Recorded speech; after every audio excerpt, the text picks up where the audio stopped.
Hi students, welcome to first code YouTube channel. C language की series में आज हम लोग पढ़ेंगे कॉमा ऑपरेटर के बारे में। हालांकि ये काफी इजी कॉन्सेप्ट है स्टूडेंट, लेकिन कॉमा ऑपरेटर के साथ कुछ ऑपरेटर को मिक्स करके आपसे डीआरडीओ सिस्टम के एग्जाम में क्वेश्चंस पूछे जाते हैं, तो उसको हम लोग इस वीडियो के लास्ट में डिस्कस करेंगे। पहले हम लोग थोड़ा सा कॉमा ऑपरेटर के बारे में बेसिक जान लेते हैं। देखिए, कॉमा ऑपरेटर तो आपको पता है, कॉमा का सिंबल कैसा होता है, कुछ ऐसा होता है। तो कॉमा ऑपरेटर का आखिर यूज हम लोग किस लिए करते हैं, मैं ये आपको बता देता हूँ। देखिए, कॉमा ऑपरेटर का यूज हम लोग करते हैं जब हम दो या दो से अधिक एक्सप्रेशन को एक साथ लिखते हैं। जैसे जहां पे केवल एक एक्सप्रेशन का लिखा जाना था, जैसे अगर मैं लिख रहा हूं कुछ इस प्रकार से, int a semicolon, int b semicolon, int c semicolon, कुछ इस प्रकार से। ठीक है, अब हम क्या कर सकते हैं कि इन तीनों एक्सप्रेशन को एक ही एक्सप्रेशन में लिख सकते हैं। ठीक है, इन तीनों स्टेटमेंट को हम अगर एक स्टेटमेंट में लिखना चाहे तो कैसे कर सकते हैं, इंट ए कॉमा बी कॉमा सी। तो यहां पे हम क्या कर रहे हैं, कॉमा ऑपरेटर का यूज कर रहे हैं। ठीक इसी प्रकार अगर मैं लिखूं स्टूडेंट, जैसे अगर मुझे वैल्यू को इनिशियलाइज, वेरिएबल को वैल्यू से इनिशियलाइज करवाना है, लाइक a इक्वल्स 10 है ना, b इक्वल्स 20, c इक्वल्स 30, तो हम इन तीनों को एक ही एक्सप्रेशन में लिख सकते हैं। किस प्रकार से, a equals 10 comma b equals 20 comma c equals 30। यानी कि हम स्टूडेंट कॉमा ऑपरेटर का यूज किस लिए करते हैं, कॉमा ऑपरेटर का यूज करते हैं कि हम दो तीन एक्सप्रेशन को एक साथ हम लोग कॉमा ऑपरेटर के माध्यम से ज्वाइन करके लिख सकें। ये तो इसका बेसिक कॉन्सेप्ट है जिसके बारे में आप सभी को पता है। मेन जो इसका कॉन्सेप्ट है वो आपको जानना जरूरी है कि इसका जो अलग अलग एक्सप्रेशन है, ठीक है, इनको तो हमने एक एक्सप्रेशन में लिख दिया, तो आखिर ये इवेल्युएट कैसे होंगे, है ना। तो इनका जो इवेल्युएशन होता है ये आपको ध्यान रखना है कि लेफ्ट टू राइट होता है। ठीक है, ये होते हैं left to right, left to right, यानी पहले लेफ्ट साइड वाला इवेल्युएट होगा, फिर उसके बाद इस तरह से राइट साइड चलते जाएगा। ठीक है, आई होप आप लोग मेरी बातों को समझ पा रहे होंगे। जैसे मैं आपको एक एग्जांपल देता हूं, अगर मान लिया जाए लिखा हुआ है जैसे a इक्वल्स 10, b इक्वल्स 20 और c इक्वल्स 30, इसी को लेकर चलते हैं। तो सबसे पहले क्या होगा, अगर मैं बना दूं वेरिएबल a, वेरिएबल b और वेरिएबल c, तो सबसे पहले वेरिएबल a में 10 असाइन होगा, देन वेरिएबल बी में 20 असाइन होगा, देन वेरिएबल सी में 30 असाइन होगा। इस प्रकार से, यानी पहले लेफ्ट साइड वाला और लेफ्ट टू राइट हम लोग चलेंगे। अब आप पूछिएगा सर ये आप क्यों बता रहे हैं, ये तो बहुत ही इजी कॉन्सेप्ट है, ये तो पढ़ने का भी जरूरत नहीं है। जरूरत है, बिना जरूरत के मैं आपको कुछ भी नहीं पढ़ाऊंगा। सारा जो पढ़ा रहा हूँ सारा इंपॉर्टेंट है, सभी से एग्जाम में क्वेश्चन आएंगे। देखिए मैं आपको बताता हूँ, क्वेश्चन आपसे ये नहीं पूछे जाएंगे, क्वेश्चंस जो पूछे जाएंगे वो मैं लास्ट में डिस्कस तो करूंगा ही। पहले मैं आपको थोड़ा सा एक ट्रेलर दे देता हूं कि क्वेश्चन कैसा पूछा जाएगा। देखिए, आपको क्वेश्चन कुछ इस प्रकार से पूछा जाएगा, like a equals 10, b equals 20, c equals 30, a plus b plus c। ठीक है, और यहां पे मान लिया जाए कोई एक वेरिएबल है मैक्स इक्वल्स, और चूंकि कॉमा जो ऑपरेटर है इसका जो प्रेसिडेंस है वो असाइनमेंट ऑपरेटर से लोअर है, तो हमें यहाँ पे यूज करना पड़ेगा पैरेंथेसिस। अब प्रेसिडेंस और एसोसिएटिविटी ऑपरेटर का क्या होता है ये मैं आपको बताऊंगा। प्रेसिडेंस एंड एसोसिएटिविटी जस्ट हमें अभी साइज ऑफ और बिटवाइज ऑपरेटर को एंड करना है, उसके बाद हम लोग पढ़ेंगे। अभी आप प्रेसिडेंस पे ध्यान मत दीजिए, ठीक है। चलिए, तो अब आपको इस प्रकार से क्वेश्चन पूछा जाएगा और सीधा लिखा हुआ रहेगा कि what is the value of max, यानी जो वेरिएबल मैक्स है उसका वैल्यू क्या है या उसका वैल्यू क्या होगा। तो आपको इसको सॉल्व करना है, तो बहुत ही इजी है। हमें पता है कि यहाँ पे कॉमा ऑपरेटर का यूज किया गया है, और जहां भी कॉमा ऑपरेटर का यूज किया गया हो अलग अलग एक्सप्रेशन को ज्वाइन करने के लिए, वहां पे जो इवेल्युएशन होता है वो लेफ्ट टू राइट चलता है। आपका लेफ्ट साइड ये है ना, और राइट साइड ये, ठीक है। तो लेफ्ट टू राइट चलेगा, यानी कि सबसे पहले हमारा जो लेफ्ट साइड में है ये इवेल्युएट होगा।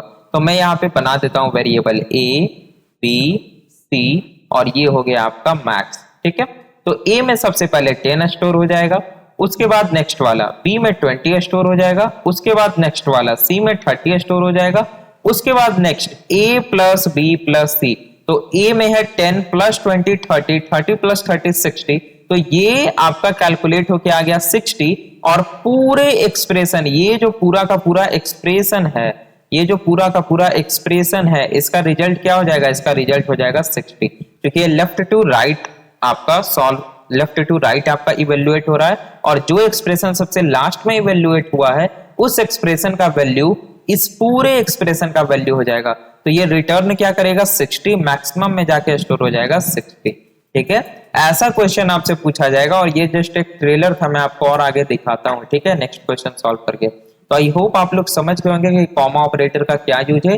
कॉमा ऑपरेटर का यूज आप सभी को पता है, मैं बताऊंगा नहीं, जस्ट यहाँ पे आपको याद रखना है कि ये इवेल्युएट कैसे होता है, लेफ्ट टू राइट चलता है।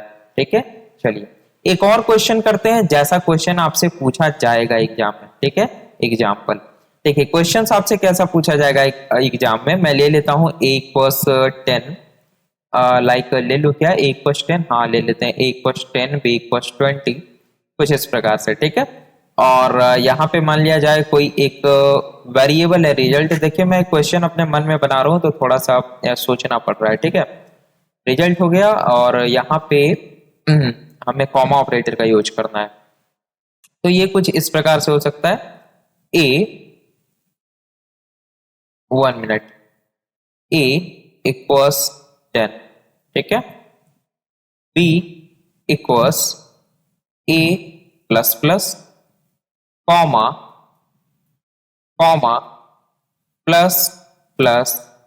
a। ठीक है, चलिए यहां से हम इसे हटा देते हैं, a और b इसको हटा देते हैं। चलिए आपको इसको सॉल्व करना है और बताना है कि रिजल्ट का वैल्यू क्या होगा। ठीक है, कुछ इस प्रकार का क्वेश्चन आपसे पूछा जाएगा, ऐसा आपका लेवल रहेगा। ये डिफिकल्ट नहीं है, ये मॉडरेट लेवल का क्वेश्चन है। ठीक है, ये ना ही इजी है ना ही डिफिकल्ट है, आप इसको मीडियम लेवल मान के चल सकते हैं। ऐसा क्वेश्चन आपसे डीआरडीओ सेप्टेम के एग्जाम में पूछा जाएगा, तो इसको हम लोग सॉल्व करते हैं। देखिए हमें पता है कि अच्छा यहाँ पे हमें देना पड़ेगा स्टूडेंट, क्या हमें यहाँ पे देना पड़ेगा पैरेंथेसिस। व्हाई? बिकॉज क्योंकि जो आपका ये कौन सा असाइनमेंट ऑपरेटर है इसका प्रेसिडेंस ज्यादा है। ठीक है, as compare to comma operator हम लोग देखेंगे। तो चलिए हमें पता है कि ये जो आपका कॉमा है, टोटल जो अलग अलग एक्सप्रेशन लिखे हैं ये लेफ्ट टू राइट इवेल्युएट होंगे। तो सबसे पहले हम लोग लेफ्ट साइड वाले को इवेल्युएट करेंगे। a=10, तो मैं लिख लेता हूं a b और यहाँ पे रिजल्ट। ठीक है, RESULT। तो a की वैल्यू सबसे पहले हो गई 10। देन नेक्स्ट वाला b =a++। ध्यान हो हमने पढ़ा है इंक्रीमेंट एंड डिक्रीमेंट ऑपरेटर। अब यहां पे आप अगर ध्यान दें तो ये इंक्रीमेंट कौन सा है? पोस्ट इंक्रीमेंट है। पोस्ट इंक्रीमेंट, पोस्ट मींस क्या? बाद में इंक्रीमेंट हो रहा है। तो पहले जो a का वैल्यू है वो एक्सप्रेशन में यूज होगा, उसके बाद a का वैल्यू इंक्रीमेंट होगा। तो a का वैल्यू है अभी 10, तो b में जाके क्या असाइन हो जाएगा? b में जाके असाइन हो जाएगा 10 और उसके बाद a का वैल्यू बढ़ जाएगा। तो a का वैल्यू अब कितना हो जाएगा? 11। ठीक है, नेक्स्ट स्टेटमेंट पे आते हैं। नेक्स्ट स्टेटमेंट लिखा हुआ है ++a। ये भी इंक्रीमेंट है, लेकिन कौन सा इंक्रीमेंट है? तो ये प्री इंक्रीमेंट है। मींस क्या? पहले a का वैल्यू इंक्रीमेंट होगा, पहले a का वैल्यू 1 से इंक्रीमेंट होगा और वो इंक्रीमेंटेड वैल्यू हमारा एक्सप्रेशन में यूज होगा। तो a का वैल्यू 11 से पहले हो जाएगा 12 और इस एक्सप्रेशन का वैल्यू क्या हो गया? 12। और जो लास्ट वाला हमारा एक्सप्रेशन है, जो भी उसका वैल्यू हुआ, इस पूरे एक्सप्रेशन का वैल्यू वही हो जाएगा। तो ये रिटर्न क्या करेगा? रिजल्ट को 12। तो रिजल्ट में जाके क्या स्टोर हो जाएगा? 12। ठीक है, अगर आप इसको कंपाइलर पे कंपाइल करवाएं तो आपका आंसर जो होगा वो 12 आएगा। ठीक है, आई होप आपको समझ में आ गया होगा। तो ये था स्टूडेंट कॉमा ऑपरेटर के बारे में। इससे ज्यादा आपको जानने की जरूरत नहीं है और इससे ज्यादा डिफिकल्टी लेवल के क्वेश्चन आपसे पूछे भी नहीं जाने हैं डीआरडीओ सेप्टेम के एग्जाम में। ठीक है, चलिए तो नेक्स्ट जो लेक्चर आएगा स्टूडेंट, उसमें हम लोग पढ़ेंगे। अब आपका साइज ऑफ ऑपरेटर बच रहा है, वो बस छोटा सा कॉन्सेप्ट है 5 मिनट का। और उसके बाद जो सबसे लास्ट में इंपॉर्टेंट बच रहा है वो है बिटवाइज ऑपरेटर। बहुत ही इंपॉर्टेंट कॉन्सेप्ट है। बिटवाइज ऑपरेटर से क्वेश्चन पूछे ही पूछे जाते हैं, एकदम पूछे जाने, कोई बिटवाइज ऑपरेटर से पूछे जाए, चाहे वो आपका बिटवाइज और हो या बिटवाइज एंड हो या आपका एक्सऑर हो, वंस कॉम्प्लीमेंट हो, लेफ्ट शिफ्ट हो, राइट शिफ्ट हो, क्वेश्चन पूछे ही जाने हैं बिटवाइज ऑपरेटर से। तो मेक श्योर स्टूडेंट कि आपने चैनल को सब्सक्राइब करके बेल आइकन को क्लिक कर लिया हो ताकि जो नेक्स्ट वीडियो आए उसका नोटिफिकेशन आपको मिल जाए।